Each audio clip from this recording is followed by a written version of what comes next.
Bonjour, allez-y. Bonjour. Bravo à vous d'avoir bravé les éléments.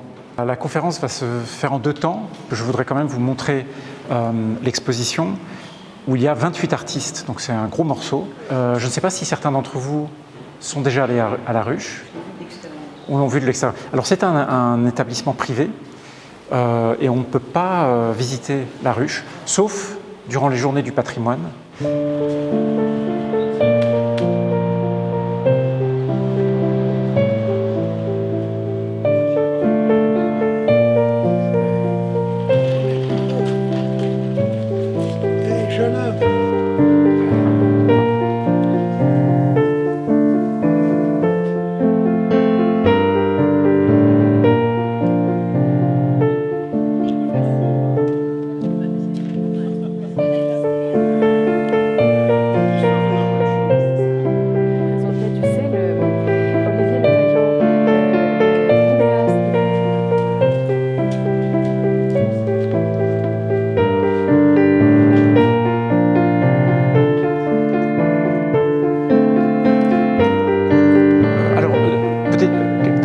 Sur le contexte historique et l'apparition de ces cités-ateliers durant le 19e.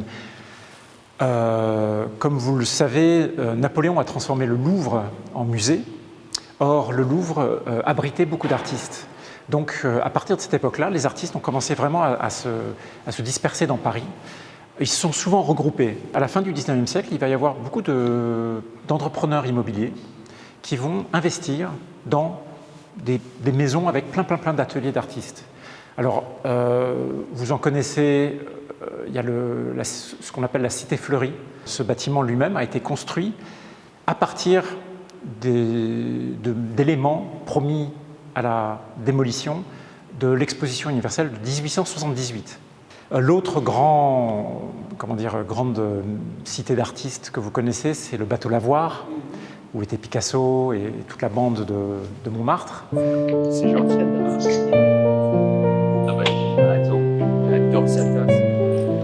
Un lieu unique et agréable. Être avec des artistes et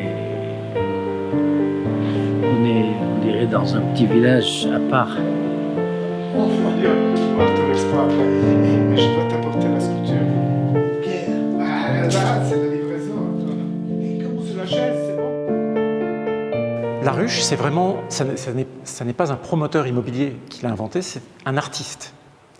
C'est un sculpteur, Alfred Boucher, qui aujourd'hui n'est pas très connu, qui était un artiste, alors couvert de gloire à son époque. Il avait envie, maintenant qu'il était devenu un homme riche et célèbre, de faire la même chose et d'aider les jeunes artistes.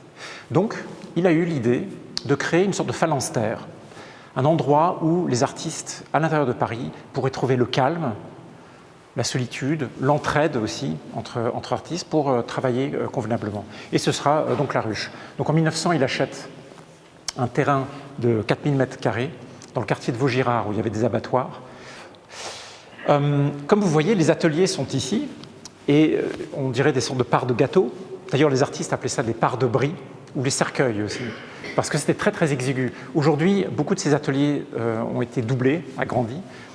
On a cassé une cloison. Et donc, tous ces ateliers sont orientés vers le grand escalier central.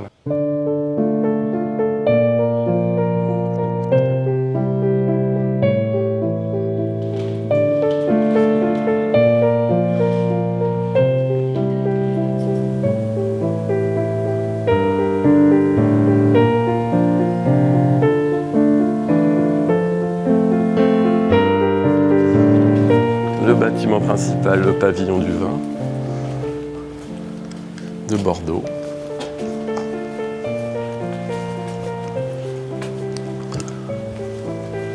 Là, on peut voir un bout de l'échafaudage qu'il y a eu qu'on a mis par rapport à la réfection du bâtiment Fernand Léger. Ça, c'est une sculpture de la personne Alfred Boucher qui a conçu le lieu. C'est des joueurs de boules. Donc on vit avec ses œuvres. Une petite pensée pour lui. qu'on a mis dans la nature, ce qui est joli. Ça, c'est mon atelier. Peut-être éteindre la musique, non, c'est mieux. Hop. C'est des conditions de travail qui sont vraiment super, quoi. À Paris, c'est assez rare de pouvoir travailler dans Paris et être en contact, avoir un bel atelier et être quand même en contact avec une sorte de nature dans une communauté d'artistes. Et il y a plusieurs médias, parce qu'il y a des gens qui sont du théâtre, il y a des écrivains, il y a des photographes, des peintres, des dessinateurs, des graveurs. Donc c'est aussi assez pluridisciplinaire. Donc ça permet d'avoir des contacts et des expériences différentes et similaires dans le même lieu. Il y a d'autres gens qui ont fait la Villa Médicis, donc moi je lui racontais la Villa Médicis dans les années 2000, et lui il me racontait les années 70 de la Villa Médicis par exemple. Ou Léonard, pour moi j'avais appris Chagall dans les livres et je voyais ce que c'était, et il me racontait quand il le fréquentait. Où il racontait que Réberol détestait Degas et que Léonard adorait Degas.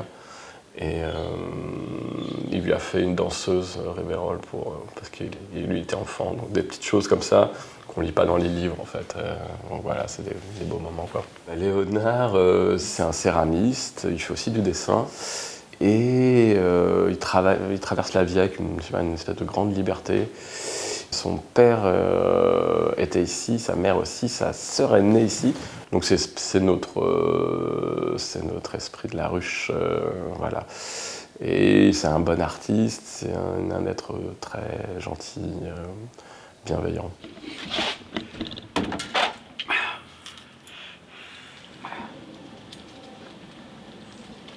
Mais ça, si vous saviez ce que c'est beau, ça, c'est du marbre blanc, pur, parce qu'il était de Carrare.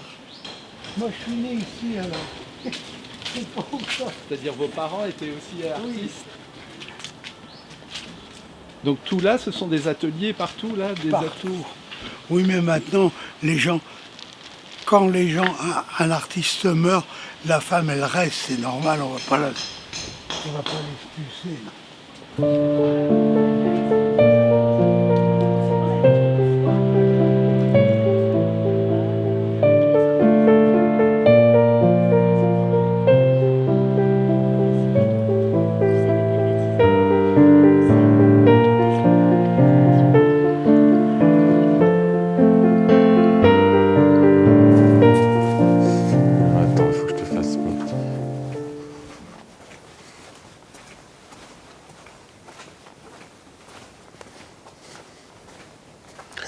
Ouais, c'est le genre de petites choses qui sont un peu marrantes, qui font un peu Pompéi, quoi, ou je sais pas quoi.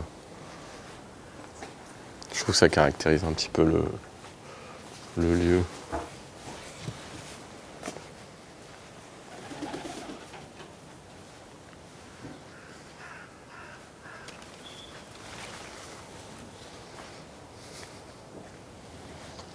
Celui-là, j'aime bien.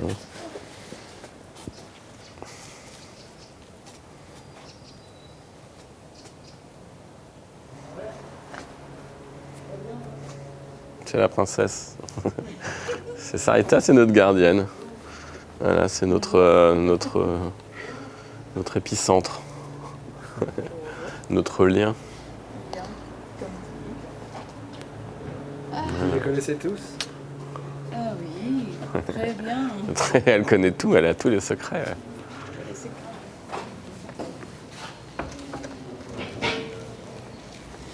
Salut.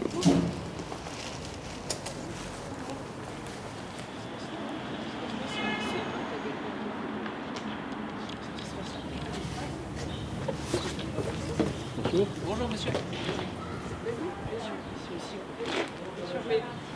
Ok. Ça, on va le mettre. On va le sortir. Hop. Juste, il faut que je la trouve un peu. Je sais pas où elle est allée. Attends-moi juste un instant, Olivier, parce que là... Lida, elle a me voir. Elle adore. Ah, salut. Tiens, viens, je vais te montrer, viens voir. Regarde qui est là. Si. Regarde qui est là. C'est un monsieur qui va te filmer aussi. Oui.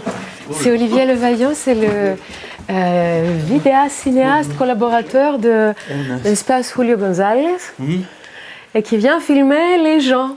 Bon, les gens. Les gens, Bon, enfin la star de la ruche, quoi. Dis-moi, tu peux me donner un conseil? Ouais. Encore l'informatique. C'est ce qui nous lie, en fait. Excuse-moi.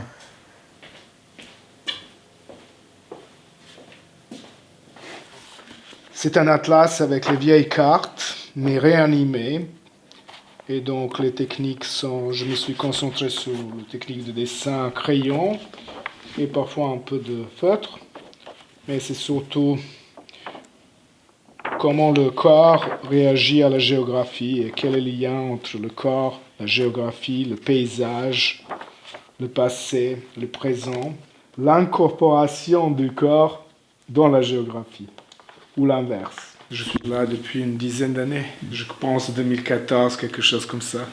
Je connaissais bien avant d'arriver ici, je connaissais par mes collègues des Beaux-Arts qui étaient là, ou mon ami qui était déjà installé, mais en fait, la ruche est déjà mentionnée dans le petite autobiographie de Marc Chagall, Ma vie. Et ma mère, dans les années 80, a traduit ce livre de français en serbe. Donc, j'ai déjà, en fait, je connaissais en fait le lieu par rapport à cet écrit. Je ne vis pas à la ruche, je travaille seulement, donc je ne suis pas toujours présent ici autant c'est quand même une communauté. C'est une ville dans la ville, voilà, un microcosme.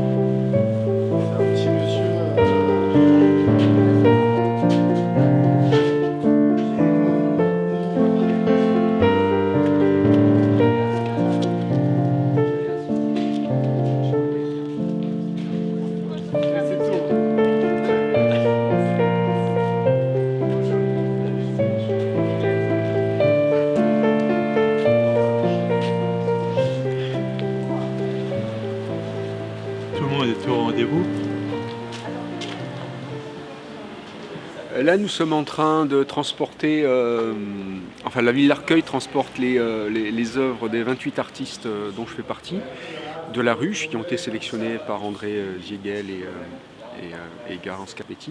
Pour cette partie de l'exposition, ce sont mes palettes qui ont été choisies. Voilà, parce que j'expose régulièrement aussi mes palettes, parce que je suis plutôt coloriste avec mes peintures. Et là, le choix a été fait uniquement sur mes palettes. Pour la seconde partie de l'exposition, il y aura mes peintures. La ruche, c'est pas une école, c'est une histoire. La ruche, c'est l'histoire, en fait, voilà. C'est l'histoire avec les anciens d'ici qui nous racontent des anecdotes qui ne seront jamais dans les livres d'histoire de l'art, c'est ce genre de choses. C'est que tout a une histoire ici, les arbres plantés, la peinture sur les murs, tout a une histoire, tout a une signification. C'est ça qui est formidable, c'est qu'au final, c'est un lieu d'un espace-temps particulier, mais qui continue à perdurer dans le réel. C'est assez formidable, hein.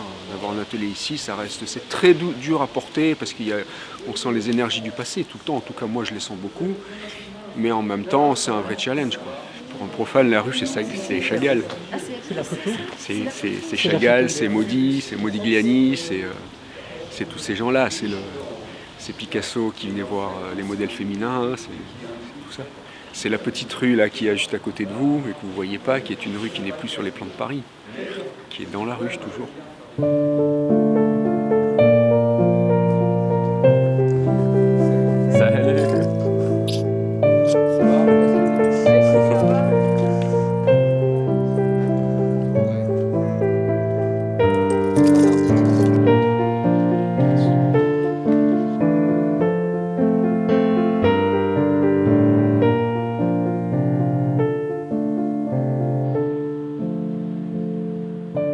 Donc je suis Anna Foka, je suis grecque. Je suis arrivée pour les études en 1996, les études à l'école des Beaux-Arts de Paris, dont je rêvais, où mon père avait étudié. À la ruche, je suis arrivée en tout début 2006 en fait. grâce à l'aide précieuse d'un de mes professeurs, Vladimir Velichkovitch, qui a beaucoup compté dans ma vie. Donc, c'est comme ça que je me suis retrouvée dans ce petit atelier de 34 mètres carrés, comme Boucher l'a voulu. D'ailleurs non, parce qu'Alfred Boucher, le fondateur de la ruche, celui qui a acheté les pièces détachées, on va dire, hein, les restes du pavillon des vins de Bordeaux, de l'exposition universelle, et qui a tout remonté ici, dans le 15e. Il a mis des briques, il a mis des vitres, et il en a fait un gâteau, on va dire. C'est une rotonde, hein, c'est plutôt rond comme ça. Et il a partagé les triangles. Et à la base, chaque artiste devait avoir 17 mètres carrés, donc une part de camembert, quoi. Aujourd'hui, c'est un peu plus sympa et la plupart d'entre nous, nous avons 2. Donc 2 fois 17, ça fait 34. On vit dans des lieux où il n'y a pas un angle droit, ça rend fou. On entend tout, on vit vraiment avec les voisins. Mais évidemment, c'est magnifique, c'est très très beau. Et surtout, il y a une énergie incroyable. Quand je suis arrivée ici, mon très cher ami, qui n'est plus là, Francis Herth, un personnage très très important de la ruche, un super dessinateur, un très grand cœur. Et il m'avait décrit un peu la dame qui habitait ici avant moi. C'était une scénographe italienne, elle s'appelait Titina Maselli. Elle m'avait même dit que des grands cinéastes, des grands metteurs en scène venaient souvent chez elle, lui rendre visite et tout. Je crois qu'il m'a même dit que Fellini ou Pasolini avaient mis les pieds. En tout cas, moi, je l'ai gravé sur une plaque en marbre.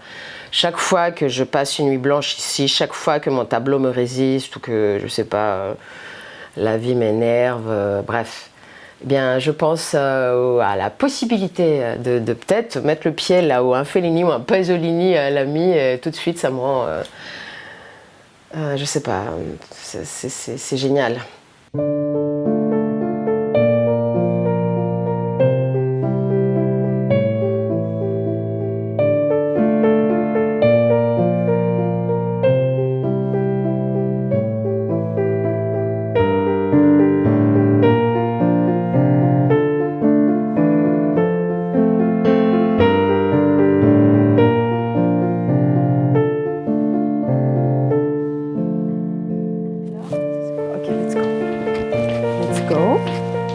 C'est bon pour toi? Ouais. Tu vas où? Tu vas manger, c'est ça? Ah, c'est vrai! Ah, encore une abeille!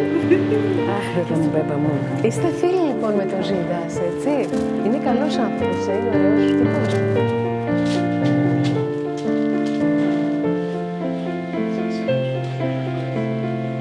Ça s'appelle un diorama. C'était quelque chose qui date du 19e siècle, qui était très à la mode à une certaine époque, avant le cinéma. C'est une vieille forme, quoi, qui n'existe pratiquement plus, parce que bon, c'est beaucoup trop encombrant, ça n'a aucune valeur d'échange, c'est-à-dire on ne peut pas vendre ça, ça ne sert à rien, ça prend de la place, c'est lourd et c'est compliqué. Voilà. Donc c'est pourquoi je trouve ça très intéressant. Moi j'étais pendant 45 ans, j'étais décorateur scénographe de théâtre, c'était mon métier. Ça ne l'est plus, pour toutes sortes de raisons. La génération qui fait du théâtre aujourd'hui a totalement changé, ne s'intéresse pas du tout à ce que l'on faisait nous, et ils n'ont pas les moyens non plus de le faire, parce qu'il n'y a plus un centime. Je suis là depuis plus longtemps que j'ai envie d'admettre. Depuis 72. Je suis arrivé en même temps qu'Ernest. D'ailleurs, on partageait un atelier là au premier, ici dans la rotonde, juste au-dessus, quoi.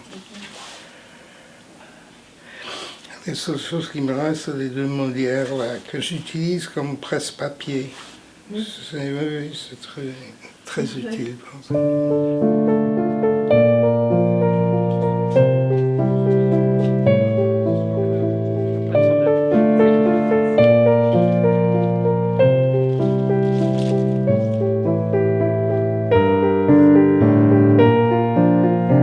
J'ai ramassé tous les pavés abandonnés qui connaissent leur histoire, histoire du temps, histoire de humain qui s'est passé sur Paris ou en France, je crois, parce que c'est un pavé français. Et voilà. Et après, j'ai entouré des fils, comme petites pierres, entouré des fils de coton, pour ajouter mon temps à moi, pour aussi une façon de caresser leur histoire bien cachée. Toujours problème de langage, mais bon. Ça va. Ça va. Si vous me posez en coréen, je pourrais bien répondre comme il faut, mais bon. Mais bon. Ça fait combien de temps que vous êtes en France? En France, 38 ans, 39 ans, 38 ans. Je suis toujours je me sens toujours étranger. Je suis ici, c'est chez moi complètement. Il y a des gens qui faisaient ce reportage sur la ruche, comme il n'y a que des fantômes qui est dedans, c'est-à-dire ancien atelier de tel artiste, tout ça. Et je m'en fiche les autres anciens artistes. C'est par hasard, je suis venue ici. Ce qui est important, je suis là ici. Je suis en train de faire quelque chose ici encore. Après moi, sûrement, il y aura d'autres artistes qui vont prendre à ma place. Il va faire encore à sa manière. Ça c'est fabuleux, je pense. La ruche va continuer comme ça. Un individu qui a pris cet espace, ça c'est à lui total. C'est pas la ruche, c'est pas la France, c'est pas la terre, c'est son univers. Donc cet univers doit absolument respecter. Donc et puis je ne crois pas que aussi cet appartient à moi. Ce n'est qu'un passage pour le laisser aussi les autres artistes qui sera régalé dans cet petit espace. Il va créer un autre langage à lui-même. C'est ça la vie d'artiste. Aussi, c'est ça la solidarité aussi entre artistes. Je crois que j'ai rentré.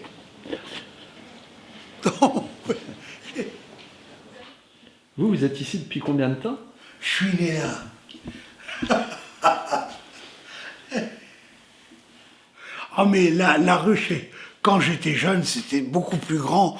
Il y avait un grand théâtre là. C'est là qu'a débuté Jouvet et tout. C'était c'était beaucoup plus grand la ruche, beaucoup plus grand. En face, c'était la ruche, ils ont construit ça.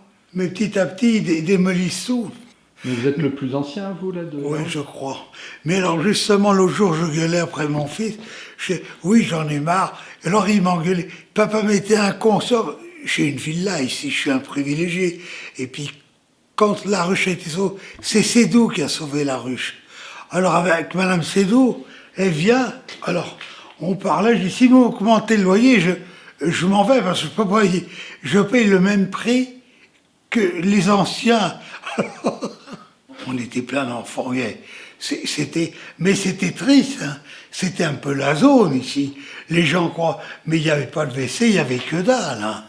Et beaucoup d'émigrés, beaucoup d'Italiens, beaucoup de Juifs, tout ça. C'était la misère. Hein. Vos parents étaient là en 1925? 25, 26, oui, à peu près. Oui.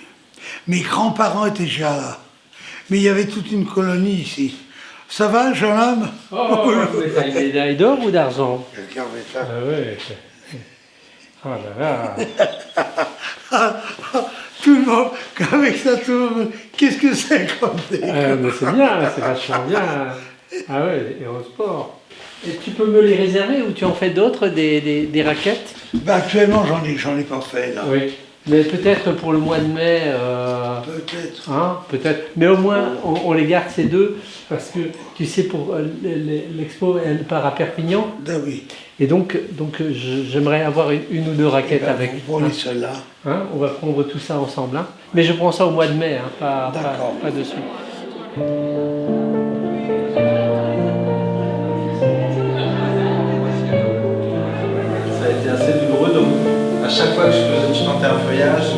couleurs disparaissaient, ça faisait vraiment... Je cherche pas du tout, a priori, la symétrie. Ça fait des années que je garde mes palettes, ce sont des notes en réalité. La série s'intitule Brisage, en fait, n'est pas que bleu. Tournez devant cette œuvre de gauche à droite.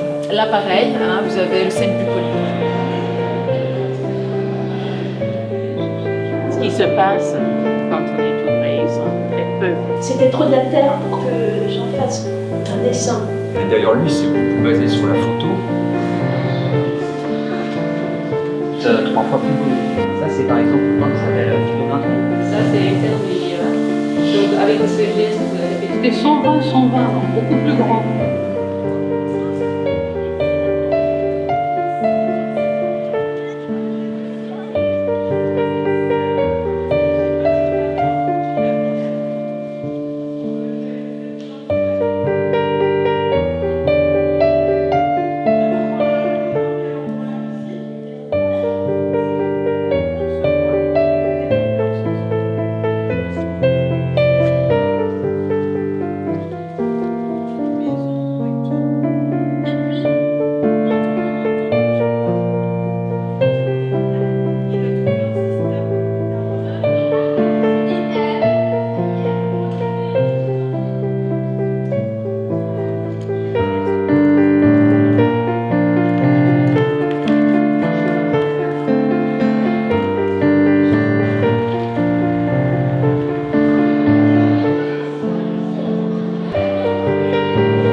Chers artistes de la ruche, car comme vous nous le rappelez si fortement ce soir, le poète est la veille de l'invisible.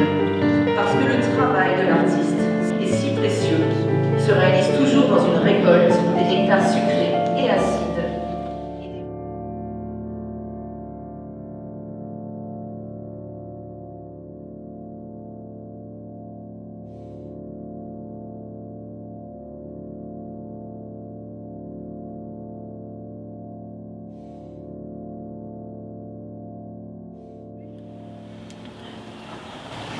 Et moi, je suis né là-bas, voyez-vous, dans la petite maison là-bas. Mais on est bien ici.